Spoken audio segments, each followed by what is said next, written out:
দীর্ঘদিন ধরে বেহাল থাকার পর জলপাইগুড়ি জেলার গজলডোবায় শুরু হলো রাজ্য সড়কের পুনর্নির্মাণের কাজ। ওদলাবাড়ি বাগান মোড় থেকে গজলডোবা বাজার পর্যন্ত প্রায় 11 কিলোমিটার রাস্তার অবস্থা অত্যন্ত বেহাল হয়ে পড়েছিল শেষ কয়েক বছর, যার ফলে যানবাহন চলাচল বন্ধ থাকায় সমস্যায় পড়তে হয় নিত্যযাত্রীদের। তারা ওদলাবাড়ি থেকে কাঠামবাড়ি ক্যানেল রোড হয়ে ঘুরপথে যাতায়াত করতেন। একাধিকবার রাস্তা নির্মাণের দাবিতে বিক্ষোভ থেকে শুরু করে পথ অবরোধ করেছিলেন স্থানীয়রা। 27 ডিসেম্বর পুজো করে সড়ক নির্মাণের কাজ শুরু করেন মাল পঞ্চায়েত সমিতির সভাপতি প্রমীলা মাতব্বর। এছাড়াও উপস্থিত ছিলেন পঞ্চায়েত সমিতির সহসভাপতি সহ একাধিক পঞ্চায়েত সদস্য। মাল পঞ্চায়েত সমিতির সহসভাপতি সুশীল প্রসাদ জানিয়েছেন, রাস্তা বেহাল থাকায় যানবাহন চলাচল করত না, ফলে স্থানীয়রা সমস্যায় পড়তেন। এই রাস্তা নির্মাণ হয়ে গেলে ভোরের আলো প্রকল্পে পর্যটকদের ভিড় আরও বাড়বে।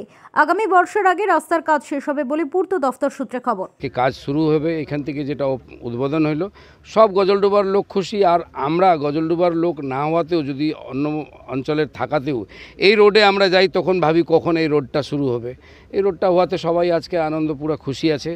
আর খুব ভালো কাজ, যারা এখানকার লোকজন আছেন বা যারা কন্ট্রাক্টর যারা কাজ করবে এজেন্সি, আমি এখানকার লোকজনকেও বলবো কি কাজটা আপনাদেরকে একটু দেখতে হবে।